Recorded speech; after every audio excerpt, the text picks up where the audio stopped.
है ना। ये दोनों जो क्या है d x square minus d y square और डी जेड स्क्वायर, ये दो जो ऑर्बिटल हैं ये हाई एनर्जी वाले होते हैं।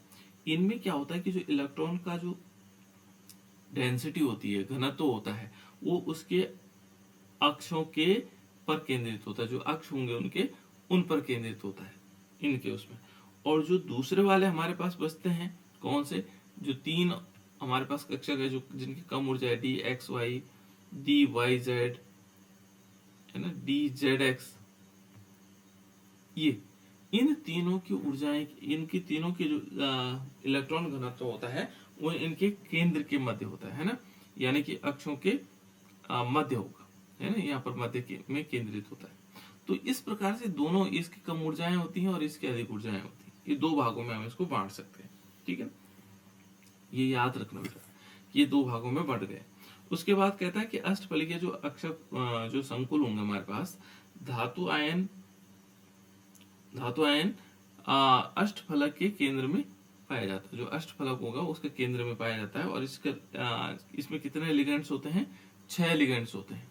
अष्टफलिकीय में कितने होंगे, ऑक्टाहेड्रल में हमारे पास होंगे 6, क्या होंगे, 6 लिगेंड्स होंगे। इन्हीं 6 लिगेंड के कारण इसका कोऑर्डिनेशन नंबर कितना है बेटा, कोऑर्डिनेशन नंबर है 6। इसका कोऑर्डिनेशन नंबर भी 6 है, जिसको हम बोलते हैं उप संयोजन संख्या भी कितने इसमें, 6। इसके पास जो फलक होंगे, फेस होंगे, वो भी 6 होंगे। 6 नहीं होंगे बेटा, इसमें 8 फलक होंगे। फेस कितने होंगे, 8 होंगे ऑक्टेट्रल में। इसके 6 कोने होंगे और 6 कोनों पर क्या होंगे, लिगेंड जुड़े हुए होंगे। ठीक है, और ये कहता है कि इनके जो इलेक्ट्रॉन हैं वो क्या होते हैं, डी कक्षक प्रतिकर्षित होते हैं। जैसे जैसे इसमें क्या आएंगे, इलेक्ट्रॉन आएंगे। अब देखो यहाँ पर हमने सिंपल ये 5 जो हमारे पास कक्षक हैं ये इस प्रकार से बने हुए हैं। जैसे क्या होता है, इसमें कोई भी इलेक्ट्रॉन या कोई भी लिगेंड्स इसके नजदीक आता है तो इनकी ऊर्जा थोड़ी सी बढ़ जाती है, यहाँ से थोड़ा सा ऐसे बढ़ जाती है। अब ऊर्जा बढ़ने से क्या हुआ, जैसे स्प्लिटिंग यहाँ पर देखोगे तो इस प्रकार से ऑर्बिटल में क्या हो गया, यहाँ पर हम कह सकते हैं डी कक्षकों में औसत ऊर्जा थोड़ा सा बढ़ जाती है, जो इसकी ऊर्जा थी थोड़ा बढ़ गई। जब वो जुड़ेंगे, जुड़ने से पहले क्या हो जाते हैं, 2 भागों में बढ़ जाते हैं। और 2 भागों में कैसे बढ़ जाते हैं, एक चले जाता है, क्या कहते हैं, इजी ऑर्बिटल। ये तो हम कल बता चुके हैं आप लोगों को। एक तो इजी ऑर्बिटल में, और जिनकी ऊर्जाएं कम होती हैं वो चले जाते हैं नीचे T2Z ऑर्बिटल में। इनको क्या बोलते हैं बेटा, ये तो है इजी ऑर्बिटल। ये क्या है, T2Z ऑर्बिटल।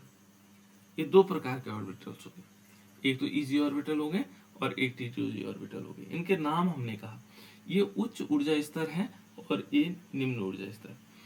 इसके बीच मैंने एक और शब्द कहा था कि इन दोनों का जो डिफरेंस होगा, एनर्जी का डिफरेंस होगा, उसको बोलते हैं हम सी crystal field splitting energy, CFSC।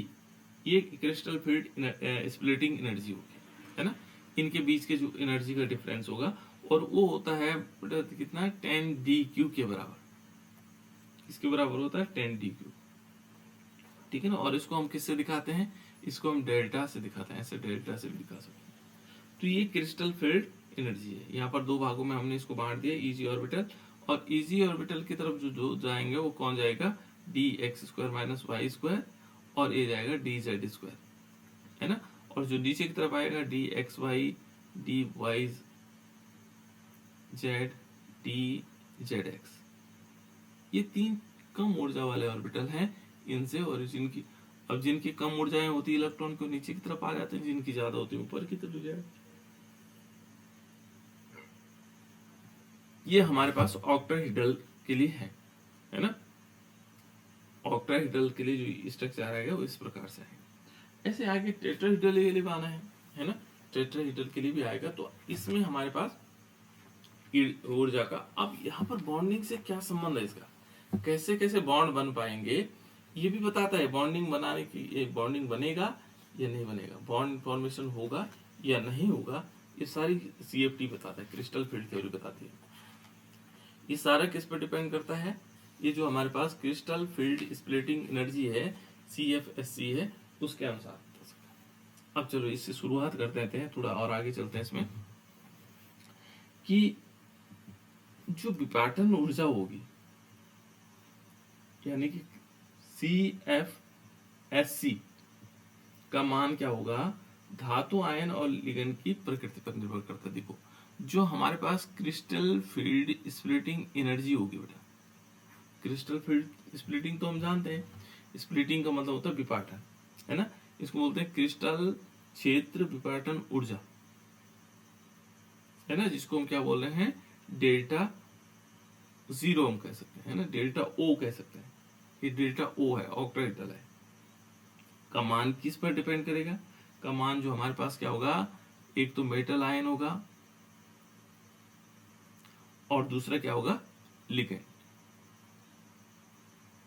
एक तो मेटल आयन हो गया और एक लिगेंड हो गया, इनकी प्रकृति पर निर्भर करता है, इनकी नेचर पर निर्भर करता है, इनका किस प्रकार का नेचर है उस पर डिपेंड करता है, ठीक है ना। यदि लिगेंड क्या है, मान लीजिए कहता है कि यदि लिगेंड्स क्या है, दुर्बल क्षेत्र उत्पन्न करे, माना यहाँ पर क्या है, वीक फील्ड उत्पन्न करें या दुर्बल क्षेत्र उत्पन्न करें, कौन, जो हमारे पास लिगेंड्स हैं, यदि वो क्या करते हैं, दुर्बल क्षेत्र उत्पन्न करते हैं। कैसे क्षेत्र उत्पन्न करते हैं, दुर्बल क्षेत्र उत्पन्न करते हैं, तो क्या होगा, स्प्लिटिंग, जिसको हम विपाटन बोल रहे हैं, स्प्लिटिंग या विपाटन क्या होगा, कम होगा। ध्यान रखना, यदि लिगेंड्स क्या करेंगे, दुर्बल क्षेत्र को उत्पन्न करेंगे, तो क्या होगा, विपाटन या जो स्प्लिटिंग है वो क्या होगी, कम होगी, स्प्लिटिंग।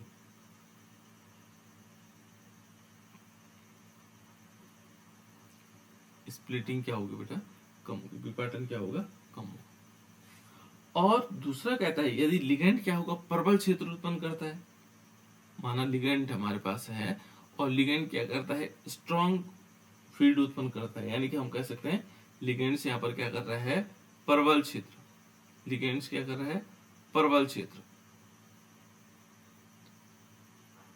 प्रबल क्षेत्र उत्पन्न कर रहा है, तो स्प्लिटिंग क्या होगी, क्या होनी चाहिए बेटी, तो जनरल चीजें हैं, क्या होनी चाहिए, ज्यादा, बिल्कुल अधिक होगी, है ना, तो यहाँ पर स्प्लिटिंग क्या होगी, ज्यादा होगी। स्प्लिटिंग का मतलब यहाँ पर विपाटन है, क्या होगी, अधिक होगी, ठीक है ना। ये दो शब्द है इसमें, ये इस पर डिपेंड कर रहा है कि जो हमारे पास CFSC है ऑक्टाहेड्रल के लिए, डेल्टा O है ऑक्टाहेड्रल के लिए, वो मेटल आयन और लिगेंड के नेचर पे कर रहे हैं। लिगेंड यदि क्या कर रहा है, दुर्बल क्षेत्र उत्पन्न कर रहा है तो कम विपाटन हो रहा है, स्प्लिटिंग कम हो रही है, प्रबल क्षेत्र उत्पन्न कर रहा है तो अधिक विपाटन हो रहा है ना। ये चीजें हमें ध्यान रखनी होगी कि किस प्रकार से इसमें एक काम तो ये हो जाएगा, है ना। और इसमें क्या होगा, दूसरी चीजें और हो सकती हैं, अभी इसमें और भी बताएंगे हम आपको। देखो यहाँ पर देखो, जो धातु आयन है ये तो लिगेंड्स के बारे में था, और जो हमारे पास मेटल आयन है इसको हम क्या बोल रहे हैं, धातु आयन, मेटल आयन। देखो जो मेटल आयन जिसको हम क्या बोल रहे हैं, धातु आयन, हिंदी में बोलते हैं इसको धातु ion.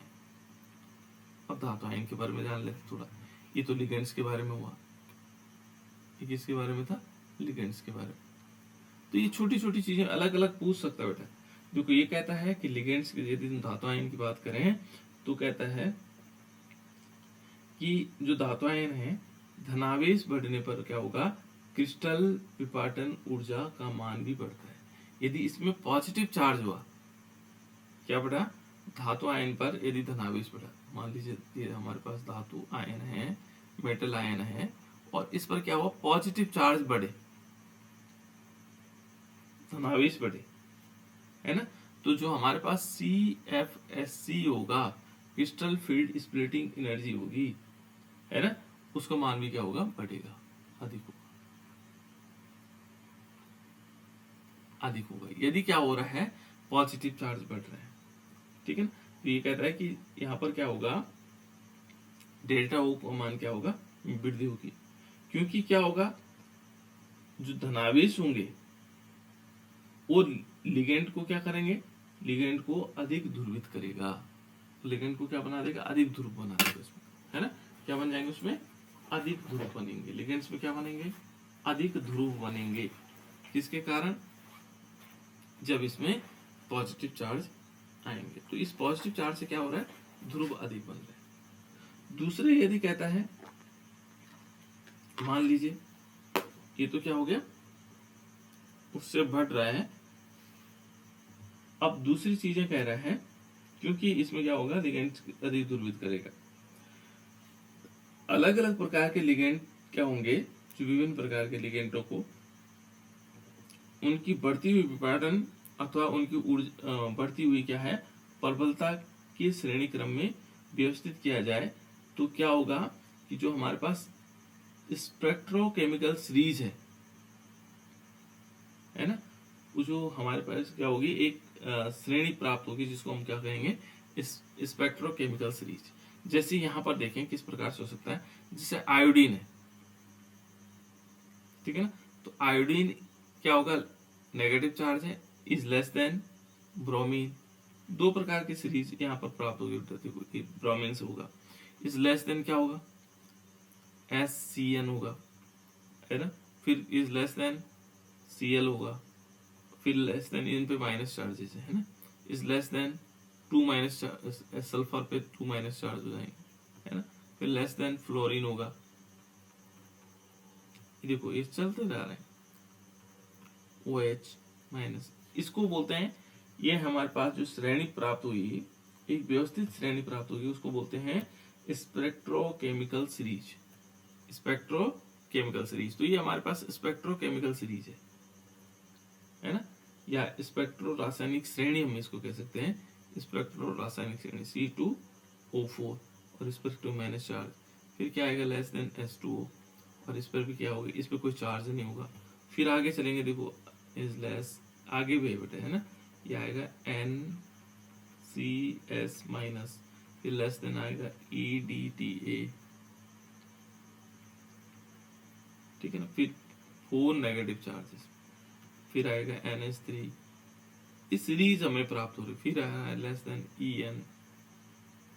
EN less than CN, और एक सीरीज हमें प्राप्त हुई, है ना, और एक कार्बन मोनोऑक्साइड। अब ये हमें एक सीरीज प्राप्त होती है। अब इसका अनुप्रयोग क्या है बेटा, इसका जो हम करेंगे CFT का अनुप्रयोग कहाँ है, एप्लीकेशन का है, क्या हो सकता है इसका एप्लीकेशन, इसका उपयोग हम कहाँ करेंगे। सारी जो कहानियां बनी अभी तक बड़ी, स्प्लिटिंग हो रहा है, ये छोटे ऑर्बिटल्स हैं, बड़े ऑर्बिटल्स हैं, इनमें ज्यादा ऊर्जा वाले ऊपर चले जाते हैं, कम ऊर्जा वाले नीचे आ जाते हैं, इजी ऑर्बिटल है, TTZ ऑर्बिटल, इनका उपयोग है कहाँ, कहाँ पर हम इसका यूज करेंगे। तो यहाँ पर हम लिख सकते हैं application of CFT crystal field theory, या हम कह सकते हैं CFT का अनुप्रयोग, क्रिस्टल फील्ड थ्योरी का के अनुप्रयोग। इसका क्या अनुप्रयोग हो सकता है, इसका यूज कहाँ हो सकता है ना। तो इस सिद्धांत का, ये जो हमारे पास सिद्धांत है, ये थ्योरी है, इसका जो उपयोग होता है, पहला होता है बेटा, इसमें सबसे पहला जो उपयोग होता है, ये होता है जो हमारे पास कोऑर्डिनेशन कंपाउंड है, ये संकुल यौगिक है, जिनको हम क्या बोल रहे हैं, संकुल कोऑर्डिनेशन कंपाउंड, उपसहसंयोजी यौगिक है ना, इसको उपसहसंयोजी यौगिक भी कहते हैं। जो हमारे पास क्या है, कोऑर्डिनेशन कंपाउंड है, संकुल यौगिक भी उन्हीं को कहा जाता है, उपसहसंयोजी यौगिक भी कहा था। इनके चुंबकीय गुणों को ज्ञात करने में, चुंबकीय गुणों के जो चुंबकीय गुण होंगे उनकी व्याख्या करने में किया जाता है चुंबकीय गुण, क्योंकि वो पहले वाला क्या है, चुंबकीय गुणों को स्पष्ट नहीं व्याख्या कर पा रहा था, ये करेगा, अभी हम देखेंगे इनके बारे में, है ना, जानेंगे भी। तो एक तो ये चुंबकीय गुणों को आसानी से भी दिखा सकता है, ठीक है। तो एक तो पहला काम इसका क्या है, चुंबकीय गुणों की व्याख्या करता है ना। और किसी धातु आयन में डी कक्षकों में इलेक्ट्रॉन की वितरण क्या है, दो बातों पर निर्भर करता है। देखो यहाँ पर जो ये जो इलेक्ट्रॉन डी कक्षक है हमारे पास, जो डी ऑर्बिटल हैं, इनके विपाटन जो ऑर्बिटल है इनका जो डी कक्षक है उनके वितरण की बात क्या करता है, स्पष्ट कर देता है। जैसे CFT में देखो, पहले क्या करता है, यदि हम पहली वाली कंडीशन में देखेंगे, जो CFSC है ना, डेल्टा O का मान होता है ना, देखो crystal field splitting energy delta O या डेल्टा ऑक्टाइडल का मान। एक तो इसके मान पर निर्भर करता है, इसका मान कितना है, ठीक है, जो क्रिस्टल फील्ड। दूसरा कहता है युग्मन, यहां पर कहता है युग्मन ऊर्जा। युग्मन ऊर्जा का मतलब जो युग्म बनाएगा ना किसी चीज को, युग्म पाई अर्थात दो इलेक्ट्रॉनों के युग्म के हेतु आवश्यक, जो दो युग्म बनाने के लिए जो आवश्यक होती है उसको हम बोलते हैं युग्मन ऊर्जा, है ना। इन दो बातों पर निर्भर करता है, एक तो उनकी युग्मन ऊर्जा के पर और एक डेल्टा O के मान पर। तो यहाँ पर हम कह सकते हैं दो इलेक्ट्रॉन होंगे के युग्मन हेतु जो आवश्यक ऊर्जा होगा उस पर निर्भर करता है। अभी बताएंगे इसको और डिटेल में, देखेंगे कैसे कैसे हो सकता है। ये तो हो गया हमारे पास इस टाइप से। दूसरा ये कहता है बेटा इसमें कि मान लीजिए परबल क्षेत्र के लिगेंड है, ठीक है, लिगेंड क्या है, परबल क्षेत्र के हैं, के लिए जो डेल्टा O का मान होगा, मान लीजिए हमारे पास क्या है, परबल क्षेत्र के लिए डेल्टा O का जो मान होगा, परबल क्षेत्र लिगेंड है बेटा यहाँ पर ना, परबल क्षेत्र के लिगेंड डेल्टा O का मान जो है पाई की तुलना में क्या होगा, जो पाई है, जो दो इलेक्ट्रॉनों का बॉन्ड बनाने के लिए है हमारे पास, है ना, पाई का मतलब यहाँ पर क्या है, दो इलेक्ट्रॉनों के युग्मन के लिए की तुलना में, इसमें इसकी तुलना में क्या होगा, अधिक होगा। देखो परबल क्षेत्र में डेल्टा O का मान, जो लिगेंड के लिए जो परबल क्षेत्र में जो लिगेंड होगा, डेल्टा O का मान पाई की से क्या होगा, पाई की तुलना में अधिक होगा। और दुर्बल क्षेत्र में यदि हम देखेंगे, यहाँ पर मान लीजिए हमने दुर्बल क्षेत्र लिया है ना, वहां पर यदि लिगेंड के लिए देखेंगे तो जो डेल्टा O का मान होगा, है ना, वो क्या होगा, पाई की तुलना में क्या होगा, कम होगा। पाई की तुलना में क्या होना, कम होना है। पाई का मतलब यहाँ पर दो इलेक्ट्रॉनों के युग्मन के लिए, है ना। यहाँ पर दो स्थितियां पैदा होती हैं। एक होता है जहां पर देखो एक क्या स्थिति पैदा हुई, एक तो डेल्टा O का मान जो क्या है ग्रेटर देन पाई, एक तो हो गया यहाँ पर, अर्थात इसका मतलब क्या हो गया, परबल क्षेत्र लिगेंड में इलेक्ट्रॉन कम ऊर्जा के कक्षकों में भरे जाते हैं। जब मान लीजिए ए कंडीशन हो, delta O is greater than pi, इसका मतलब क्या होगा, परबल क्षेत्र लिगेंड में इलेक्ट्रॉन कम ऊर्जा वाले कक्षकों में भरे जाएंगे। जहां पर ऐसी कंडीशन होगी, जहां पर डेल्टा O ज्यादा हो, वहां पर इलेक्ट्रॉन कहां भरे जाएंगे, कम ऊर्जा वाले में, ठीक है। और इस प्रकार से क्या होगा, निम्न चक्रण संकुल बनता है, क्योंकि इलेक्ट्रॉन क्या है, का युग्मन होगा। अब यहाँ अलग अलग चीजें हैं, एक टेबल हमारे पास है, उस टेबल को यदि हम देखें तो किस प्रकार से बन सकता है उसमें। दूसरा इसमें एक और कहता है, मैं टेबल बताऊंगा आप लोगों को।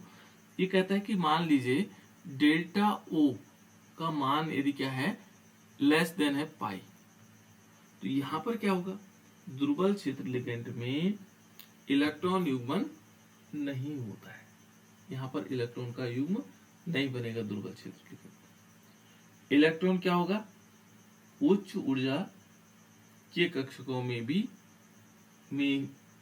रहेंगे, यानी कि जो उच्च ऊर्जा स्तर है वहां भी रहेंगे, इसमें क्या होगा, अधिकतम इलेक्ट्रॉन अयुग्मित होंगे और इस प्रकार का क्या होगा, संकुल नहीं बनेगा। जब क्या होगा, इसमें संकुल नहीं बनेगा, कॉम्प्लेक्स कंपाउंड नहीं बनेंगे इस वाले कंडीशन, इस वाले में बनेगा। तो ये थोड़ा सा गहराई में इसमें, इसका एक एग्जाम्पल उन्होंने दिया। एग्जाम्पल किस प्रकार से है, देखो ये कहता है कि जैसे मानो FeCN6 है, FeCN की होल 6 और इस पर है 4 नेगेटिव चार्ज। कितने है बेटा, 4 नेगेटिव चार्ज। तो ये कहता है कि संकुल आयन प्रतिचुंबकीय होगा। ये कैसे होगा, प्रतिचुंबकीय। अब कैसे पता लगा प्रतिचुंबकीय, ये कैसे होगा, प्रतिचुंबकीय होगा। और जो हमारे पास दूसरा एग्जांपल दे रखा है, वो दे रखा है कौन सा वाला, वो कहता है FeH2O और इसका होल 6 और इस पर क्या होगा, 2 पॉजिटिव चार्ज है। ये कैसा होगा, अनुचुंबकीय होगा। ये दो चीजें कह रहा है वो, अनुचुंबकीय होगा। अब इसको समझने की कोशिश करते हैं उसी से, है ना। देखो यहां पर क्या है बेटा, जैसे मान लीजिए इस ऊपर वाले में देखते हैं, इस ऊपर वाले में क्या है कि ये है परवल क्षेत्र लिगेंड। यहां पर देखोगे तो CN क्या है, CN हमारे पास जो है ये है परवल क्षेत्र लिगेंड। कौन है, CN, ठीक है ना, CN। इसका मतलब क्या हुआ, यहां पर देखोगे तो यहां पर जो delta O is greater than pi, ये डेल्टा ऑक्टाहेड्रल क्या है, पाई से अधिक है। तो इसमें क्या होगा, अतः युग्मन होगा। यहां पर क्या होता है, मैंने क्या बताया था इस वाले में, यहां पर युग्म बनेंगे, पहले वाले में बताया था ना। इसमें क्या है, युग्म नहीं बनेगा, ये इलेक्ट्रॉन नहीं बनाएगा उसके साथ।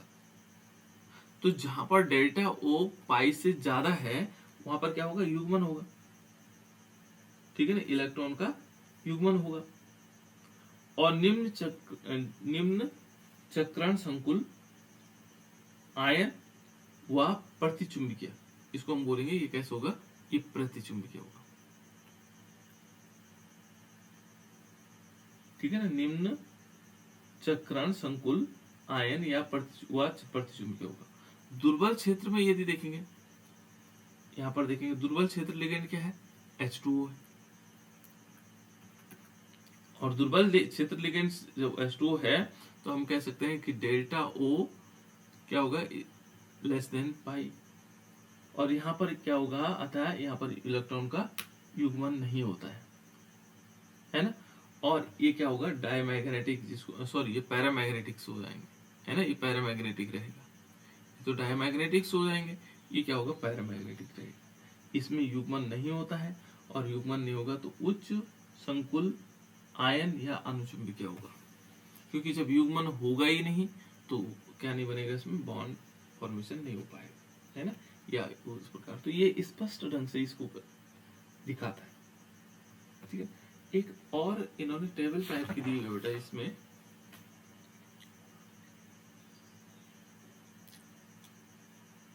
और चलिए इस टेबल को तब बता रहे हैं, कैसे कैसे इनका स्ट्रक्चर होगा, तो स्ट्रक्चर से संबंधित है। तो ये तो हमारे पास दो चीजें पता लग गई हमें कि यदि मान लीजिए हमने delta O is greater than pi है, इसका मतलब वहां पर क्या होगा, पैरामैग्नेटिक होगा, सॉरी डायमैग्नेटिक बनेगा, प्रतिचुंबकीय होगा, और इसमें बॉन्ड फॉर्मेशन हो जाएगा, है ना। और उसको हम प्रतिचुंबकीय कहेंगे जहां पर बॉन्ड फॉर्मेशन नहीं होगा, है ना, जहां पर डेल्टा O क्या होगा, लेस देन पाई होगा, वहां पर बॉन्ड फॉर्मेशन नहीं होगा और अनुचुंबकीय होंगे। तो ये दो चीजें हमने सीखा। पहला अनुप्रयोग है चुंबकीय गुण को प्रदर्शित करता है, स्पष्ट रूप से दिखाता है। तो यहाँ पर लास्ट लाइन हमें समझ में आ गई होगी किस प्रकार से हो रहा है। दूसरा है बेटा इसमें कि जो विभिन्न इलेक्ट्रॉन है विन्यास वाले, जो हमारे पास क्या होंगे, धातु होंगे। ये कहता है कि विभिन्न इलेक्ट्रॉन विन्यास वाले जो धातु आयन हैं में डी कक्षकों का क्रिस्टल विपाटन, जो विभिन्न क्या है इलेक्ट्रॉनिक विन्यास वाले धातु आयन है। जैसे मान लीजिए D1, D2, ठीक है ना, D3 विन्यास वाले धातु है ना, धातु आयनों के द्वारा रंगीन व अनुचुंबकीय संकुल बनाए जाते हैं। ये जो देखोगे तो यहाँ पर क्या है, ये जो तीन है यहाँ पर, इनसे रंगीन बनता है और कैसे बनते हैं, अनुचुंबकीय संकुल बनाए जाते हैं। अनुचुंबकीय का मतलब हो गया डायमैग्नेटिक, नहीं ये तो पैरामैग्नेटिक हो गया। अनुचुंबकीय मतलब ये होगा पैरामैग्नेटिक, है ना, पैरामैग्नेटिक्स है ना, ये पैरामैग्नेटिक, जिसको हम बोलते हैं अनुचुंबकीय। रंगीन तभी तो बनेंगे, सब वो क्या होंगे, अनुचुंबकीय होंगे।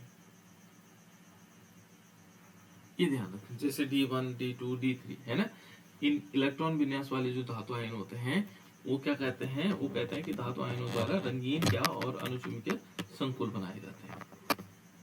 ठीक है, इन जो धातु आयन के साथ क्या होगा, चाहे दुर्बल लिगेंड्स हो, चाहे दुर्बल लिगेंड हो से संकुल बने या प्रबल लिगेंड से बने, है ना, इनका इलेक्ट्रॉनिक विन्यास दोनों ही दशा में समान होता है। यहाँ पर देखोगे तो D1 है, D2 है, D3 है। अब यहाँ चाहे प्रबल लिगेंड्स हो चाहे दुर्बल लिगेंड हो, उससे कोई फर्क नहीं पड़ेगा, इनमें रंगीन बनेंगे और कैसे बनेंगे, दूसरा अनुचुंबकीय बनेंगे। ठीक है, ये एक समान, क्योंकि इनकी ऊर्जाएं क्या होती हैं, एक समान होती हैं, इसलिए इनमें कोई फर्क नहीं पड़ता D1, D2, D3 तक। क्योंकि यहाँ पर यदि देखोगे जो d ऑर्बिटल है ना ऐसे, तो d ऑर्बिटल के 5 कक्षक होते हैं, तो 5 कक्षकों में से क्या हुआ, विपाटन, थोड़ा एनर्जी बढ़ी तो ये दूसरी तरफ चले गया, है ना, इनकी डिजेनरेटेड ऑर्बिटल था। फिर यहाँ से देखो यहाँ क्या हुआ, यहाँ दो पार्ट में बंट गए, कैसे, यहाँ 2 चले गए ऊपर, है ना, और 3 नीचे रह गए, ऐसे कर। यदि यहाँ पर देखोगे तो एक इलेक्ट्रॉन हुआ तो यहाँ आएगा, दूसरा हुआ तो यहाँ आएगा, तीसरा हुआ तो यहाँ आएगा, कम ऊर्जा वाले। तो इन तीनों तक क्या होगा, D1, D2, D3 तक क्या होगा, इनकी ऊर्जा समान होती है। इसलिए चाहे वो प्रबल लिगेंड्स हो चाहे दुर्बल लिगेंड्स हो, उन्हें हमेशा अनुचुंबकीय ही रहना है। ठीक है, ये बॉन्ड फॉर्मेशन में भाग नहीं लेते, जो ऊपर चले जाते हैं वो बॉन्ड फॉर्मेशन में भाग ले लेते हैं। अभी कहता है कि जिन जो धातु आयन है का इलेक्ट्रॉनिक विन्यास क्या होगा, D4 से लेकर के, कहां से, D4 से लेकर के और D7 तक होता है। इनमें क्या होता है, इनमें T2G, यहाँ पर 2 प्रकार के ऑर्बिटल बताया मैंने, ये तो है EG ऑर्बिटल और ये है T2G ऑर्बिटल। जो T2G ऑर्बिटल है इनमें देखो 3 तक तो ये हो गया, चौथा कहाँ जाएगा, यहाँ जाएगा, पांचवा कहाँ जाएगा, यहाँ जाएगा, छठा कहाँ जाएगा, यहाँ जाएगा, है ना, और सातवां कहाँ, ऊपर की तरफ चला जाएगा। तो ये कहता है कि T2G ऑर्बिटल में 3 क्या होंगे, अयुग्मित इलेक्ट्रॉन फिर क्या हो जाते हैं, जो 3 ऑर्बिटल होंगे, 3 अयुग्मित इलेक्ट्रॉन होंगे, फिर EG में अयुग्मित इलेक्ट्रॉन भरते हैं। पहले तो 3 यहाँ पर भरे गए, शुरू में हमने भरे थे, 1 मिनट बेटा, शुरू से कर लेता हूं। जैसे देखो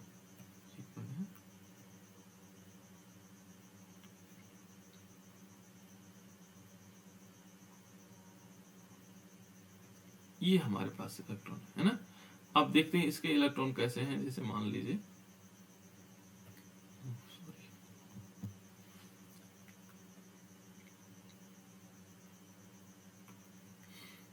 लीजिए हमारे पास है जो पहले 3 इलेक्ट्रॉन थे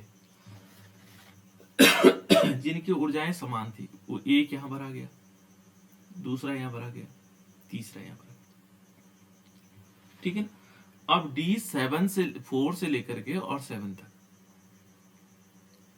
ये कहता है कि पहले जो क्या है 3 अयुग्मित इलेक्ट्रॉन, जो 3 क्या है अयुग्मित इलेक्ट्रॉन है, फिर EG में क्या होते हैं, अयुग्मित इलेक्ट्रॉन भरे जाते हैं, फिर EG में जाएंगे अयुग्मित इलेक्ट्रॉन। देखो चौथा यहाँ जाएगा, पांचवा यहाँ जाएगा, है ना, भरते हैं और इसके पश्चात क्या होगा, अगर इलेक्ट्रॉन शेष बचता है तो फिर क्या होगा, T2Z ऑर्बिटल में भर जाते हैं। फिर एक एक इलेक्ट्रॉन यहाँ भर गए, फिर कहाँ जाएंगे, T2Z ऑर्बिटल में जाकर युग्मन करते हैं। तो यहाँ पर क्या होगा, पहले ये युग्म बना देंगे। देखो ये हो गए 5, 6 और 7, यहाँ युग्म हो गया। कहाँ तक, पहले 3 तो ये थे, और जो चौथा और 5वां 6ठा 7वां ये पहले ऊपर युग्मन कर दे रहे हैं, और इसके बाद जो इलेक्ट्रॉन बचेगा वो जाकर के फिर यहाँ करेगा, इस वाले में T2Z ऑर्बिटल में, वो यहाँ जाकर के इलेक्ट्रॉन युग्मन होगा। उसके बाद है ना, यह धातु क्रम क्या होगा, दुर्बल लिगेंड के साथ बंध बना करके संकुल बनाते हैं। ठीक है ना, दुर्बल लिगेंड के साथ क्या बनाएंगे, बंध बना करके संकुल बनाते हैं। क्योंकि इनके साथ क्या होगा, यहाँ पर जो ये जो लास्ट में भरा गया, यहाँ पर delta O is less than 5 होगा। ठीक है, तब डेल्टा O लेस देन 5 हो जाएगा। तो इस प्रकार से अब इलेक्ट्रॉनों की संख्या के आधार पर, है ना, इलेक्ट्रॉनिक विन्यास किस प्रकार का होगा, इसका थोड़ा सा अलग प्रकार का इलेक्ट्रॉनिक विन्यास होगा, उनको बताता हूं आप लोगों को कैसे हो सकता है। देखो यदि सपोज एक टेबल टाइप की बनती है, इसको मैं टेबल के रूप फॉर्मेट में लेता हूँ बेटा। देखो हमारे पास यहाँ पर है AgNH3, पहले इसको समझ लेते हैं, AgNH3 और इसका होल ट्वाइस, और इस पे लगा देते हैं प्लस चार्ज, एक प्लस चार्ज लगा देते हैं। ठीक है ना बेटा, तो पहले इसमें देखेंगे, इसमें सेंट्रल मेटल आयन क्या है, सेंट्रल मेटल आयन क्या है बेटा, इसमें इस वाले में सेंट्रल मेटल आयन क्या है, पहचानो तो, कोई बच्चा पहचान सकता है सेंट्रल मेटल आयन इसमें?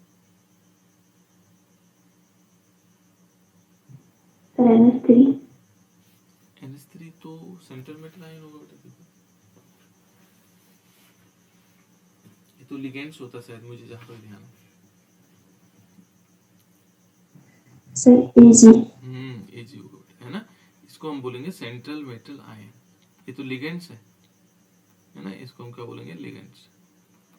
तो यहाँ पर सेंट्रल मेटल आयन है Ag, और Ag पे कौन सा चार्ज होगा, यहाँ पर ऑक्सीडेशन नंबर कितना होगा इसका, NH3 का तो 0 होता है, ये पूरा 0 हो जाएगा, एक पॉजिटिव चार्ज। इतनी बात पता लगे। इसका कोऑर्डिनेशन नंबर कितना होगा, हम ऐसे चलते हैं ना, इसका कोऑर्डिनेशन नंबर कितना होगा, उप सहसंयोजन संख्या कितना होगा, कोऑर्डिनेशन नंबर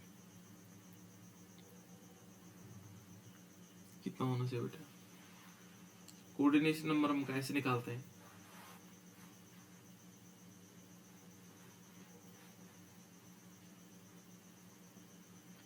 किससे निकालते हैं बेटा, कोऑर्डिनेशन नंबर किससे निकालते हैं? दो। बिल्कुल, जितने लिगेंड्स होंगे उतना उसका कोऑर्डिनेशन नंबर, बहुत बढ़िया, 2 हो गया। उसके बाद देखेंगे हम इसमें electronic configuration ground state, electronic configuration ground state. अद्यतन अवस्था में क्या होगा, ग्राउंड स्टेट में क्या होगा कि में उसका इलेक्ट्रॉनिक कॉन्फ़िगरेशन क्या होगा। तो देखो Ag का क्या होना चाहिए, Ag का जो इलेक्ट्रॉनिक विन्यास होगा कैसे निकालते हैं, Ag होता है 47, 47 होता है, 47 होता है Ag। तो इसका इलेक्ट्रॉनिक विन्यास निकालेंगे तो क्या होगा, 1s2 2s2 2p6 3s2 3p6 4s2 3d10 4p6, है ना। देखो तो S हो गया, SP हो गया, SP हो गया, SDP हो गया, फिर SDP आएगा, SDP, फिर SDP में देखेंगे तो यहाँ पर 5 हो जाएगा, ये 4 हो जाएगा, ये 5 होगा, यानी कि 2 10 और 6 हो रहे पूरे। देखो बेटे यहाँ पर कितने हो गए, 10 तो ये हो गए, 20 हो गए, 30 हो गए, 36 हो गए, 38 हो गए, 10 48 हो गए, हमें तो 47 चाहिए। ये कितने हुए यहाँ पर, ये P नहीं आएगा फिर, है ना, यहाँ पर D कितने आ जाएंगे, 10 आ जाएंगे, 10 10 आ रहे पूरे, 10 ही हो गया, 20 हो गए, 30 हो गए, 36 हो गए, 36 और 2 38 और 10 48, 48 हो गया, हमें तो 47 चाहिए। हमें कितने चाहिए? 47। 47 होता है ना इसका। तो यहाँ पर यदि देखेंगे तो इलेक्ट्रॉनिक विन्यास यहाँ पर एक ज्यादा हो रहा है क्या? कितना हो रहा है देखो तो, 10 हो गए, 20 हो गए, 30 हो गए, 36 हो गए, 38 हो गए, 2 ये हुए ना 38, और 10 क्या हो गए? 48। 48 हो गए, लेकिन हमें Ag प्लस चाहिए। Ag प्लस में क्या होगा? एक इलेक्ट्रॉन निकलेगा, किसमें से निकलेगा? देखो हमारे पास 9 होने चाहिए, 9 यहाँ पर 9 होंगे, यहाँ पर कितने होंगे? 9 हो जाएंगे, तभी तो 48 हुआ। अब एक इलेक्ट्रॉन निकलेगा Ag प्लस। Ag प्लस वैसे ही Ag में यदि देखोगे तो यहाँ पर इलेक्ट्रॉनिक कॉन्फ़िगरेशन क्या होता है? 4s, ये इलेक्ट्रॉनिक कॉन्फ़िगरेशन होगा, लेकिन यहाँ पर क्या होगा? 5s1 होगा और 4d10 होगा। क्यों? क्योंकि 10 इसलिए होगा क्योंकि D के पास 5 का कक्षा बेटा, एक इलेक्ट्रॉन इसने इससे लिया। अब Ag प्लस में देखोगे तो क्या होगा? 4d तो 10 हो जाएंगे, क्योंकि इसमें से नहीं निकलेगा इलेक्ट्रॉन, तो यहां से निकलेगा, और 5s क्या हो जाएगा? 0 हो जाएगा, ये 0 हो जाएगा, है ना। तो यहां पर यदि हम देखेंगे तो क्या होना चाहिए? जो 4d है, यदि हम इसका इलेक्ट्रॉनिक कॉन्फ़िगरेशन देखेंगे तो 4d का में कितने इलेक्ट्रॉन है? 10। फिर उसके बाद 5s में कितने हैं? 5s में है 0। 5p में कितने हैं? 0। ये तो होगा, ये इलेक्ट्रॉनिक विन्यास होगा किसका? कौन सा वाला? ग्राउंड स्टेट में ऐसा होगा, इसका Ag का। अब यदि हम क्या करेंगे, हाइब्रिडाइजेशन पूछता है इसमें, ये हाइब्रिडाइजेशन कौन सा होगा? संकरण कौन सा होगा? हाइब्रिडाइजेशन।